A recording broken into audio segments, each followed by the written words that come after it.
আসসালামু আলাইকুম। ফেসবুকের পাখি সংক্রান্ত গ্রুপগুলোতে আলোচনার টপিকগুলোর মধ্যে যেটি অন্যতম সেটি হচ্ছে ব্রিডিং কোর্স। বিশেষত নতুন ও অনভিজ্ঞ পাখালদের মধ্যে ব্রিডিং কোর্স নিয়ে নানাবিধ কৌতূহল কাজ করে। আজকের এই পুরো ভিডিও জুড়ে আমি আমার অভিজ্ঞতার আলোকে ব্রিডিং কোর্স সম্পর্কে খুঁটিনাটি বর্ণনা করব। ব্রিডিং কোর্স কি, আদৌ কি ব্রিডিং কোর্সের প্রয়োজন আছে কিনা, আর ব্রিডিং কোর্সের প্রয়োজন থাকলেই তা কিভাবে করাবেন, এসব নিয়েই আজকের ভিডিও। আজকের ভিডিওটি স্পন্সর করেছে মা বার্ড ফিড।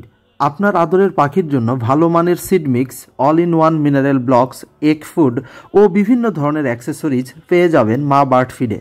তাদের ফেসবুক পেজের লিংক ডেসক্রিপশন বক্সে দিয়ে দেব। ব্রিডিং কোর্স আসলে কি? সারা বিশ্বে ব্রিডাররা পাখিদেরকে ব্রিডে দেওয়ার পূর্বে পাখিদেরকে কিছু সাপ্লিমেন্ট তথা ভিটামিন ও মিনারেলস সরবরাহ করে। এই ভিটামিনস মিনারেলস সরবরাহ করার প্রক্রিয়াকেই বলা হয় ব্রিডিং কোর্স। আমাদের মনে রাখতে হবে, সাপ্লিমেন্ট আর মেডিসিন এক জিনিস নয়। সাপ্লিমেন্ট কোনো রোগ সারায় না। সাপ্লিমেন্ট শরীরের ভিটামিন, মিনারেল ও বিভিন্ন নিউট্রিয়েন্টসের ঘাটতি পূরণ করে। আমরা যদিও সহজ কথায় সাপ্লিমেন্টকেও মেডিসিন বলে ফেলি, কিন্তু মনে রাখতে হবে দুটি আলাদা বিষয়। ব্রিডিং কোর্সে প্রদত্ত ভিটামিন ও মিনারেলসগুলো পাখির ডিমের খোসার গঠনে, পাখির ডিমের উর্বরতায় এবং ব্রিডিং চলাকালীন সময়ে পাখির শরীরে যে বিভিন্ন ধরনের স্ট্রেস বা ধকল সৃষ্টি হতে পারে সেগুলো মোকাবেলায় পাখিকে সহায়তা করে। এখন প্রশ্ন হলো, পাখির এই ব্রিডিং কোর্স আসলেই কি প্রয়োজন? এই প্রশ্নের উত্তরে পাখাল সমাজ দুই ভাগে বিভক্ত। একদল বলবে পাখিকে কেন অহেতুক এসব সাপ্লিমেন্ট দেব, আরেক দল বলে কেন পাখিকে সাপ্লিমেন্ট দেব না। আপনার মনে হয়তোবা কৌতূহল জাগছে, আমি আসলে কোন দলে? আমি উভয় দলকেই সমর্থন করি এবং দিন শেষে আমি আমার পাখিকে ব্রিডিংয়ে দেওয়ার পূর্বে ব্রিডিং কোর্স করিয়ে থাকি। যারা পাখিদের কোনো প্রকার সাপ্লিমেন্ট দিতে চায় না, তাদের না দেওয়ার ব্যাখ্যার একটা বিশাল অংশ জুড়ে থাকে যে তারা খাদ্যের মাধ্যমে পাখির ব্রিডিং সহায়ক সকল ভিটামিনস, মিনারেলস পর্যাপ্ত সরবরাহ করে। যদি এটা করা যায় তাহলে আলহামদুলিল্লাহ। তাহলে আমরা যারা ব্রিডিং সাপ্লিমেন্টের পক্ষে, তারা কি পাখিকে ভালো খাবার না দিয়ে সেই ঘাটতি সাপ্লিমেন্ট দিয়ে পূরণ করি? আসলে তা কিন্তু নয়। আমরাও পাখিদেরকে ভালো খাবার দেই, কিন্তু এটা টেস্ট করার কোনো সুযোগ আছে কি যে আমার প্রদত্ত খাদ্য থেকে পাখি তার শরীরে পর্যাপ্ত পরিমাণে ভিটামিনস ও মিনারেলস পেয়ে গেছে? আমার জানা মতে এমন টেস্ট করার কোনো সুযোগ নাই, আর থাকলেও তা সহজলভ্য নয়। আর এই কারণেই ভালো খাবার, শাকসবজি, এগ ফুড ইত্যাদি দেবার পরেও পাখির শরীরে যেন কোনো ঘাটতি না থেকে যায়, তার জন্য সেফটি মেজার হিসাবে আমরা পাখিকে ব্রিডিং কোর্স প্রদান করে থাকি। একটা উদাহরণ দেই। বিবাহিত যারা এই ভিডিও দেখছেন তারা আমার সাথে একমত পোষণ করবেন। আমাদের মা বোনেরা যখন প্রেগনেন্ট হয় তখনও তাদেরকে আমরা ভালো খাবার সরবরাহ করি এবং সাধারণ সময়েও তাদেরকে কিন্তু আমরা ভালো মন্দ খাবার সরবরাহ করি। কিন্তু প্রেগনেন্ট হবার পরে যখন গাইনি ডাক্তারের কাছে চেক আপে যাওয়া হয়, গাইনি ডাক্তার কিন্তু কিছু সাপ্লিমেন্টারি ঔষধ যেমন folic acid, iron tablet, calcium tablet এই জাতীয় কিছু ঔষধ মা বোনদেরকে খেতে দেয়। আমরা তো ভালো খাবার দিচ্ছি মা বোনকে, তারপরেও ডাক্তার কেন এই সাপ্লিমেন্ট বা এই মেডিসিনগুলো সাজেস্ট করে? এর কারণ হচ্ছে ডাক্তার কোনো রিস্ক নিতেই চায় না। সে এনশিওর করতে চায় কোনোভাবেই যেন এসেনশিয়াল এলিমেন্টসগুলোর ঘাটতি মা ও নবজাতক শিশুর মধ্যে না সৃষ্টি হয়। আর শুধু তাই নয়, এভিয়ান ফুড নিয়ে কাজ করা বিশ্বের নামি দামি প্রতিষ্ঠানও কিন্তু ব্রিডিং সাপ্লিমেন্ট, ভিটামিন এগুলো সরবরাহ করে। আমি আলোচনা আর দীর্ঘায়িত করতে চাচ্ছি না। আপনাদের পাখি সংক্রান্ত বিভিন্ন সহায়তা দিতে আমাদের রয়েছে ফেসবুক গ্রুপ। ফেসবুকে চলে যান, বার্ডস ক্যাম্প বিডি লিখলে দুটি গ্রুপ পেয়ে যাবেন। একটি হচ্ছে বার্ডস ক্যাম্প বিডি ব্র্যাকেটে বিসিবি, আর একটি হচ্ছে birds clinic of birds camp BD. এই দুইটি গ্রুপে যুক্ত হয়ে থাকতে পারেন। পাবলিক গ্রুপ থেকে আপনারা নানাবিধ সহায়তা পাবেন। পাখি রোগাক্রান্ত হলে সেখানে নিয়ম মেনে পোস্ট করুন, আমরা চেষ্টা করব আপনাদেরকে সহযোগিতা প্রদান করার জন্য। পাখিকে ব্রিডিং কোর্স কিভাবে করাবেন? বাংলাদেশে পাখালরা দুইভাবে পাখিকে ব্রিডিং কোর্স করায়। ভেটেনারি সাপ্লিমেন্টের সাহায্যে আর হোমিও সাপ্লিমেন্টের সাহায্যে। যারা হোমিও সাপ্লিমেন্ট ইউজ করে থাকে তারা সাধারণত মির্জা ফেরদৌস গালিব ভাইয়ের দেখানো পথেই পাখিকে ব্রিডিং কোর্স করিয়ে থাকে। হোমিও সাপ্লিমেন্ট দ্বারা ব্রিডিং কোর্স করাতে গেলে আপনাকে 5টি সাপ্লিমেন্ট বা মেডিসিন জোগাড় করতে হবে। নাক্সভোম 200, চাইনা 200, ক্যালকারিয়া ফস 200, সেলেনিয়াম 200 এবং জিঙ্কামেড 200। প্রত্যেকটি সাপ্লিমেন্টের শেষে বলে দেওয়া 200 হচ্ছে মেডিসিনগুলোর পাওয়ার। প্রতিটি মেডিসিন হইতে হবে অরিজিনাল জার্মান লিকুইড। পাখি ফ্লাইং কেজে থাকা অবস্থায় ব্রিডিংয়ে দেওয়ার পূর্বে এই ঔষধগুলো সিরিয়ালি ইউজ করবেন। নাক্সভোম 200 2 দিন, ঠিক তারপরেই চায়না 200 3 দিন, তারপর ক্যালকেরিয়া ফস 200 4 থেকে 5 দিন, তারপর সেলেনিয়াম 200 3 দিন এবং সবশেষে জিঙ্কামেট 200 3 দিন।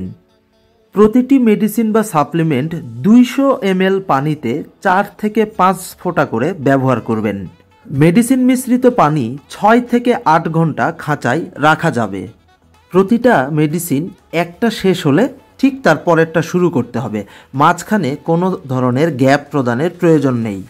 ব্রিডিং কোর্স অর্ধেক হয়ে গেলে অথবা ব্রিডিং কোর্স সম্পন্ন করে ছেলে ও মেয়ে পাখিকে ফ্লাইং কেজ থেকে ব্রিডিং কেজে স্থানান্তর করবেন। আর ভেট সাপ্লিমেন্টের ক্ষেত্রে আমি অনুসরণ করি মহসিন সুজা ভাইকে। ক্যালপ্লেক্স 1 ml, প্যানামিন 1 ml, ওজিঙ্ক 1/2 ml, ওজিঙ্ক যদি না পান তাহলে জিজভেট 1 ml এবং ইসেল 1 ml 1 লিটার পানিতে টানা 7 দিন পাখিকে প্রদান করি। অনেকেই এই 4টি মেডিসিনকে একসাথে পানিতে মিক্স করতে বারণ করে। কেন করে সেটা তারাই ভালো জানে।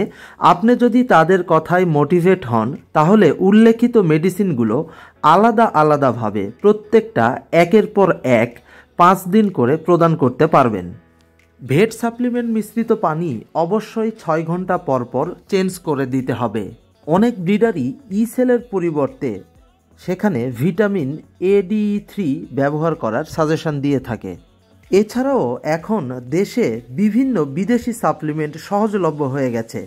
আমি ব্যক্তিগতভাবে দেশি ভেট সাপ্লিমেন্ট ও মেডিসিনে আস্থা রাখি। আপনি রাখবেন কিনা সেটা একান্তই আপনার ব্যক্তিগত সিদ্ধান্ত। বিদেশি সাপ্লিমেন্টগুলোর ব্যবহার বিধি অবশ্যই সেই সকল সাপ্লিমেন্টের প্যাকেটের গায়ে পেয়ে যাবেন। ব্রিডিং কোর্সের ক্ষেত্রে আমি একটি টেকনিক অনুসরণ করি, সেই টেকনিকটি আপনাদের সাথে শেয়ার করছি যেটি আপনাদের উপকারে আসতে পারে। আমি প্রথমে একটি ব্রিডিং কেজ সেট আপ করি, সেখানে হাড়ি সেট করি বা বক্স সেট করি। এরপরে ফ্লাইং কেজ থেকে মেল পাখিটিকে আমি সেই খাঁচায় ছেড়ে দিই। এরপরে উভয় কেজে, ফ্লাইং কেজ এবং সেই ব্রিডিং কেজে থাকা মেল এবং ফিমেলকে আমি এই ভেটেনারি সাপ্লিমেন্টগুলো 7 দিন প্রদান করি। 7 দিন প্রদান করা শেষ হলে মেয়ে পাখিটিকে তারপরে ফ্লাইং কেজ থেকে ব্রিডিং কেজে স্থানান্তর করি এবং পেয়ার আপ করে ফেলি। এই টেকনিকটি অবলম্বন করে আমি ভালো রেজাল্ট পেয়েছি। এর মানে এই নয় যে আপনাকেও এই টেকনিকই অবলম্বন করতে হবে। অবশ্যই যে কোনো কিছু করার আগে নিজের বিচার বিবেচনা অবশ্যই প্রয়োগ করবেন। অনেকেই কৃমি কোর্সকেও ব্রিডিং কোর্সের অন্তর্ভুক্ত করতে চায়। পাখিকে প্রতি 3 মাস অন্তর অন্তর অবশ্যই কৃমি কোর্স করাতে হবে এবং ব্রিডে দেওয়ার পূর্বে কৃমি কোর্স করালে ভালো রেজাল্ট পাওয়া যায়। কিন্তু এর অর্থ এই নয় যে কৃমি কোর্স ব্রিডিং কোর্সের অংশ। নতুন ও অনভিজ্ঞ পাখালদের মধ্যে ব্রিডিং কোর্স নিয়ে একটি ভ্রান্ত ধারণা আছে। সেটি হচ্ছে তারা মনে করে ব্রিডিং কোর্স করালেই পাখির ডিম পারবে। আসলে পাখির ডিম পাড়ানোর কোনো কোর্স ব্রিডিং কোর্স নয়, বরঞ্চ পাখিকে ব্রিডিংয়ে সহায়তা প্রদানের একটি কোর্স হচ্ছে ব্রিডিং কোর্স। বাজরিগারের বয়স অন্তত 9 মাস, ককাটেলের বয়স অন্তত 15 মাস আর ফিন্স পাখির বয়স অন্তত 8 মাস না হলে এই সকল পাখিকে যদি আপনি ব্রিডিং কোর্স করিয়ে ব্রিড করাতে চান তাহলে পাখি স্ট্রেসে চলে যেতে পারে অথবা পর্যাপ্ত বয়সের আগে ডিম পাড়তে যেয়ে এগ বাইন্ডিংয়ের শিকার হয়ে মারাও যেতে পারে। পাখির ব্রিডিং কোর্স শুরু করার আগেই কিছু বিষয় এনশিওর করতে হবে, যেমন পাখির মেল ফিমেল নিশ্চিত হতে হবে, পাখির ব্রিডিং মুড আপনাকে বুঝতে হবে, পাখির সঠিক বয়স একটু আগেই যা এক্সপ্লেন করলাম সেটি আপনাকে নিশ্চিত হতে হবে। এসবের পাশাপাশি পাখির সুষম খাদ্য, যেমন ভালো মানের সিড মিক্স, শাকসবজি, এগ ফুড, সফট ফুড ইত্যাদি খাওয়ার অভ্যাস থাকতে হবে। পাখিকে কৃমি ও মাইটস মুক্ত হতে হবে। ছেলে ও মেয়ে পাখিকে যথেষ্ট বড় ফ্লাইং কেজে আলাদা আলাদা রাখতে হবে। সঠিকভাবে ব্রিডিং কেজ সেট আপ করতে হবে। সঠিক পরিবেশ প্রদান করতে হবে। ইনব্রিডিং যেন না হয় সেদিকে লক্ষ্য রাখতে হবে। নিয়মিত ভিটামিন মিনারেল সাপ্লাই করতে হবে। আর এই সব বিষয় সম্পর্কে জানতে চাইলে নিয়মিত আমাদের চ্যানেলের ভিডিওগুলো আপনি অনুসরণ করতে পারেন। এই বিষয়গুলোর দিকে লক্ষ্য না রাখলে আপনি যতই ব্রিডিং কোর্স করান সেগুলো আদৌ কোনো কাজে আসবে কিনা সন্দেহ। আর যদি কাজে আসেও তাহলে আপনি শতভাগ রেজাল্ট আশা করতে পারবেন না। ব্রিডিং কোর্স করালেন, উল্লেখিত সকল বিষয় মেনটেনও করলেন, এরপরে পাখিকে পেয়ার করলেন, কিন্তু পাখি যদি 10 থেকে 31 দিনের মধ্যে ডিম প্রদান না করে তাহলে অবশ্যই মেল আর ফিমেল পাখিকে আবারও আলাদাভাবে ফ্লাইং কেজে 1 মাসের জন্য রেখে দিবেন। পুনরায় ব্রিডিং কোর্স করিয়ে তাদেরকে আবার পেয়ার আপ করলে দ্বিতীয়বারে হয়তোবা ফলাফল পজিটিভ আসবে। আর যদি দ্বিতীয়বারেও রেজাল্ট পজিটিভ না আসে তাহলে মনে রাখবেন কোথাও আপনার একটা ভুল হচ্ছে। ঠিক ওই গল্পের মতো, গাড়ির সব কিছুই ঠিক আছে, ব্রেকে শুধু একটু সমস্যা। আশা করি ভিডিওটি আপনাদের উপকারে আসবে। যদি ভিডিওটি ভালো লেগে থাকে তাহলে লাইক দিন, কমেন্ট করুন, একটি স্টিকার কমেন্ট হলেও কমেন্ট করতে ভুলবেন না। আপনারা ভিডিও দেখেন, উপকৃত হন, কিন্তু কমেন্ট করতে খুবই কার্পণ্য বোধ করেন। কেন এমনটি করেন আমি জানি না। দেখা হবে পরবর্তী কোনো ভিডিওতে। ততদিন ভালো থাকুন এবং অবশ্যই আমার চ্যানেলটি সাবস্ক্রাইব করুন। আসসালামু আলাইকুম, টাটা।